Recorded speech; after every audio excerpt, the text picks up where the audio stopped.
Là, je suis nickel.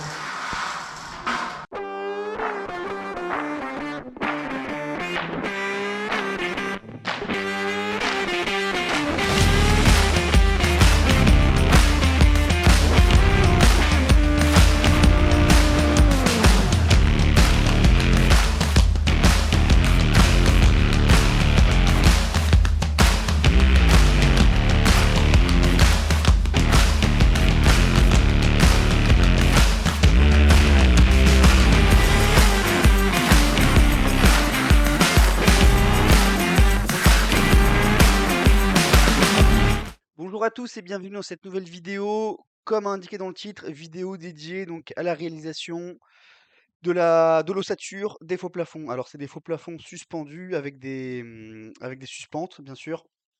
Alors ici, pourquoi je te montre ce schéma-là, enfin ces plans-là, donc on se situe toujours sur le lot 22, d'accord? Et moi là, la vidéo va concerner uniquement le faux plafond du séjour. Pourquoi? Parce que, j'ai scindé, les faux plafonds en 2 parties forcément, parce qu'à ce niveau-là, j'ai une poutre qui est porteuse, d'accord? Donc du coup, j'ai des rails périphériques sur cette partie-là, d'accord? Et sur cette partie-là. Alors moi, à l'époque, donc j'ai bien réalisé donc les 2 faux plafonds, les 2 ossature. Par contre, pour la réalisation de celui-ci, eh bien, à l'époque, j'avais pas beaucoup filmé, donc il y avait pas matière à en faire une vidéo. Je me suis rattrapé pour la réalisation de ce faux plafond. Donc tout de suite, on reprend avec la vidéo, c'est parti. Alors là, en fait, ce que tu vois me faire, je viens caler un laser en fait. Alors là, c'est un laser c'était un laser rouge avec un seul axe horizontal. Et en fait, il nous permet de venir régler la hauteur qu'on désire pour notre faux plafond. Et ensuite, on utilise ce laser-là et bien, pour installer directement les rails de périphérie. Alors, comme tu peux le voir, vu que c'est un laser rouge, on le voit pas beaucoup quand il fait jour. On a dû fermer les volets roulants électriques des menuiseries.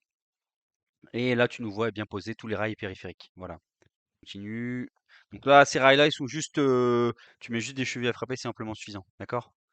Alors le souci de ce laser-là, c'est que c'est pas un laser à 360°, ce qui veut dire que tu ne vois pas ton laser sur toute la périphérie de ta pièce. Donc ça veut dire que tu dois tourner ton laser et en fait, ce faisant, eh bien, tu bouges, tu modifies un peu l'horizontale, de départ et tu as pas forcément quelque chose qui est régulier, sur toute ta périphérie. Donc c'est ça un peu le l'inconvénient de ce système D. Donc là, on fait un coup de rangement.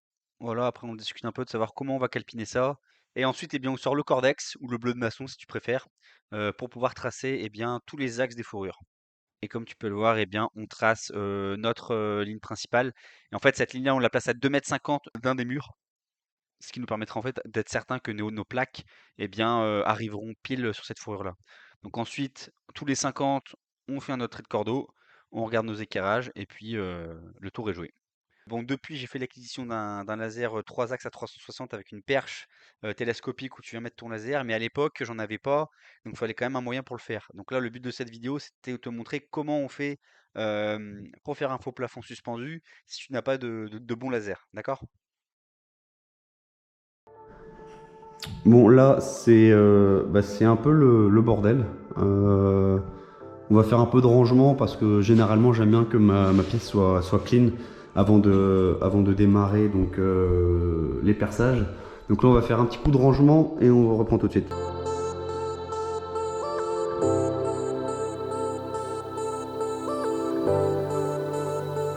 Donc là, il faut qu'on fasse tous les perçages. Donc là, on peut voir, je sais pas si on voit bien la caméra, mais on peut voir que les traits au bleu ont été faits. Donc maintenant, j'ai plus qu'à percer et à tirer mes suspentes. Il y a une chose que vous devez savoir quand vous faites des perçages, c'est adapter votre forêt à ce que vous devez faire. Donc là, typiquement, par rapport au perçage que j'ai à faire sur cette partie-là, donc sur ce faux plafond-là, on va mettre donc, soit des chevilles nylon en diamètre 8, soit des chevilles laiton en diamètre 8 aussi. Ici, j'ai deux forêts, donc ces deux forêts-là, c'est tous les deux des forêts de 8, d'accord? Le problème, c'est que quand vous allez faire vos perçages, vous avez plus de chances d'ovaliser votre trou avec un grand forêt qu'avec un petit forêt. Donc je m'explique, donc là voilà, j'ai un perforateur sur batterie. Il faut savoir que vos machines, la métrologie n'est pas parfaite à l'intérieur et que dans les morts de fixation, il y a toujours un peu de jeu. Voilà, attends, là, je sais pas si on voit, je vais essayer de pas trop bouger. Voilà, vous voyez le jeu qu'il y a là? Et ben en fait ça, plus votre forêt est long, forcément plus en bout de forêt, bah, le jeu sera important. Vous allez vouloir percer à 8 et finalement bah, avec le jeu ça va ovaliser votre, ça va comment dirais-je, ça va ovaliser votre trou et en fait pour un trou de 8 vous allez peut-être vous retrouver avec un trou de 9 et là votre cheville, alors vous pouvez être certain que par exemple hop, je la reprends, la cheville nylon de 8, elle va pas du tout prise dans votre perçage et quand vous allez vouloir visser un piton par exemple, un piton femelle, bah ça va tourner dans le vide. Donc vraiment utilisez des petits forets pour faire vos perçages.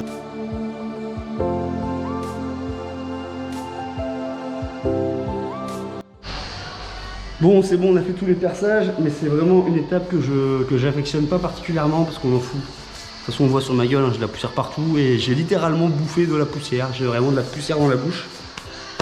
Le goût est pas terrible, franchement, c'est pas ouf quoi. Bon, là, tu vois un exemple de perçage foiré. Bon, bah après, je peux pas le savoir à l'avance, hein, mais donc j'ai percé à l'intersection de mes deux lignes de bleu. Et il s'avère que j'arrive à l'intersection, enfin au joint entre, je pense, le ourdi béton et puis un parpaing. Donc ce perçage il est inutilisable, il est foiré. Comme mes suspentes elles sont mises dans ce sens là, hop, en fait c'est pas grave, je vais décaler mon perçage, je vais le mettre à 5 cm après ou 5 cm avant, ça changera strictement rien. Ce qu'il faut c'est que le cavalier de fixation soit dans l'axe de la suspente. Voilà, donc là, il faut absolument pas percer ici ni ici, il faut percer là ou là. Voilà. Là, normalement, si je dis pas de conneries, je devrais pouvoir mettre des chevilles nylon partout. Et donc, du coup, bah, c'est hyper simple à faire hein, pour ceux qui sont pas trop bricolaires. Tac. Donc là, tu as besoin d'un marteau. Hop, tu mets ta cheville. Tac, comme ça. Voilà, là, tu vois, à la main, c'est rentré. Donc là, tu vois, si j'arrive à la rentrer à la main, ça veut dire que le trou est peut-être un peu ovalisé et je vais peut-être avoir du mal à mettre mon piton femelle. Une fois la cheville mise en place, donc celle que je viens de vous montrer au marteau là, enfin à la main, vous allez mettre ce qu'on appelle un piton femelle. Donc en fait ça se présente comme ça. Donc femelle parce qu'en fait à ce niveau là, la tige-filetée ira se mettre dans le taraudage qui est à ce niveau là. Et après tout ce filetage là, c'est ce filetage là qui va rentrer donc dans votre cheville nylon.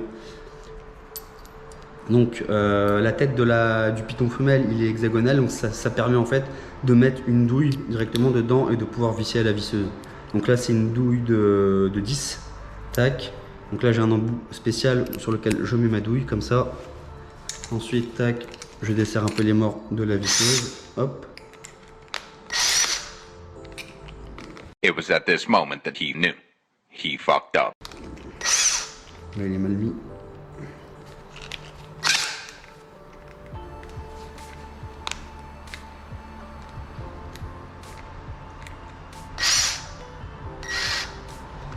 Voilà, tac, hop. Et donc après vous avez plus qu'à, voilà, à visser ça dedans. Hop, et là, tu visses. Alors c'est d'être orthogonal, donc à tes deux traits. Et là, ça y va.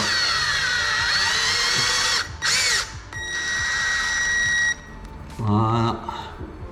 Et donc voilà, c'est en place et je suis à peu près droit. Et donc maintenant on va pouvoir mettre, on va répéter l'opération sur l'ensemble des trous du faux plafond. Et ensuite on pourra mettre notre tige filetée, notre écrou, notre contre-écrou et le cavalier de fixation.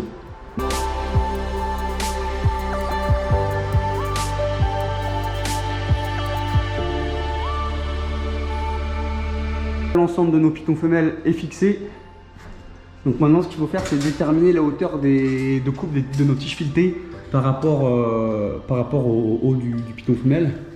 Donc là si on se met par rapport au rail périphérique, on a hop, entre mon haut du plafond et le bas du rail là, on a 10 cm. Le souci c'est que le plafond n'est pas droit. Donc à certains endroits on aura peut-être 12 cm, à d'autres 11, 10, ça dépend. Donc en fait là l'idée ça va être de tirer un cordeau. Ça va donner une idée générale de la hauteur des tiges filetées. Sachant que d'expérience il est préférable de les couper plus longues et de devoir après les recouper si jamais elles descendent trop bas par rapport à la hauteur de votre suspente. Parce que forcément quand c'est trop long on peut recouper, quand c'est trop court là tu peux plus rien faire. Tac.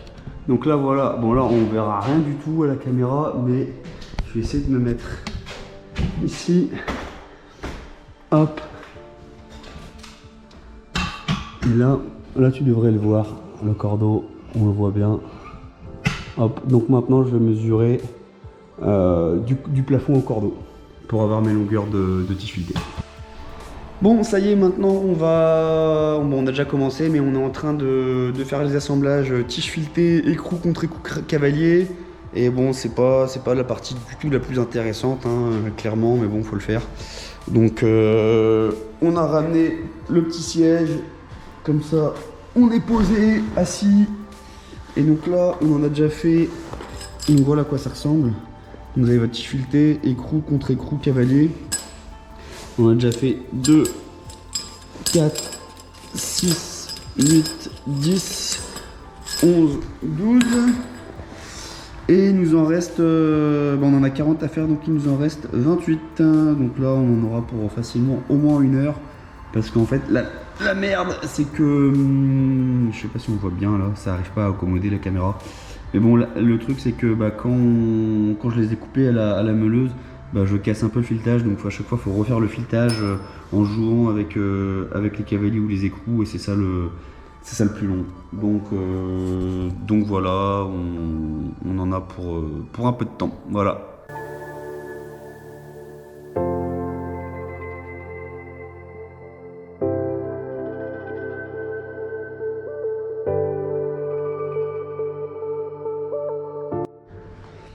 Bon comme tu peux le voir, il me reste que 2 écrous ici, et du coup je n'ai pas fini parce qu'il m'en reste 2, 4, 6, 8, il me reste une dizaine d'assemblages à faire, donc on va aller chez un marchand de matériaux pour en racheter. Bon, et pour les assemblages, c'est hyper simple à mettre, tu les lances et ça s'accroche tout seul, regarde.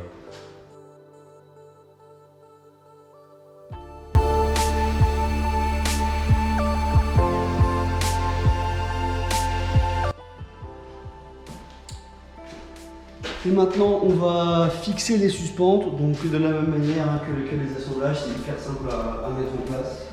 Tu prends ta suspente, tac, tu la balances au plafond et ça se colle.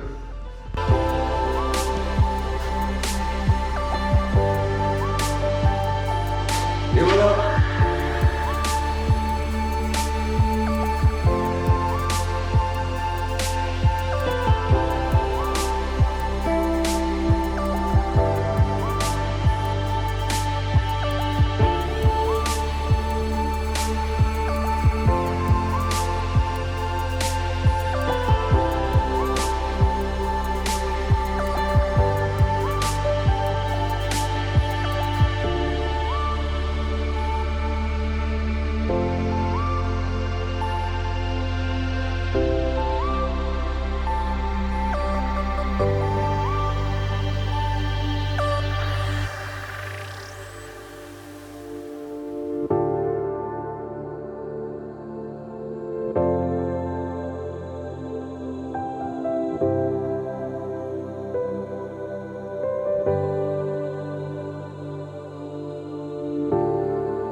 Bon, là on est en train de peaufiner les réglages des niveaux, donc longitudinaux et transversaux.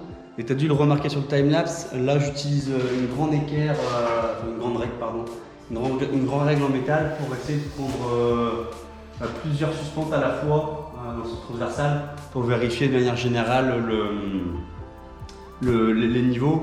Donc au début tu dégrossis en faisant de proche en proche. Donc de suspente en suspente avec juste un petit niveau. Donc tu prends hop, voilà, entre ces deux points par exemple, et tu répètes l'opération et à la fin, parce que tu auras forcément du jeu entre chaque... Enfin, ton niveau ne sera pas parfait transversalement, à la fin tu reprends de manière globale. Hop, voilà, tu reprends de manière globale ton niveau sur plusieurs travées. Donc là, tac. Là, je suis pas mal. Donc là, tu vois, je vois que je suis bien. Sauf cette suspente, elle est un peu haute, donc je vais la descendre un tout petit peu. Voilà. Tac. Alors là, ça se joue à rien, hein. C'est un petit tour de cavalier ou un demi-tour, mais au moins c'est parfait.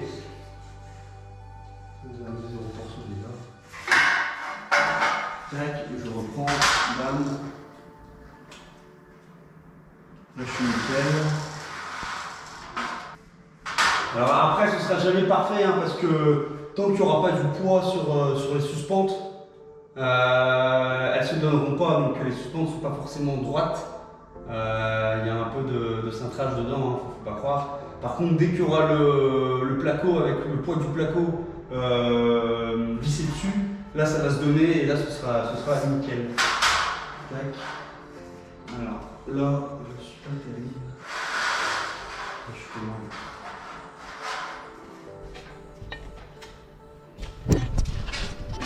Hop.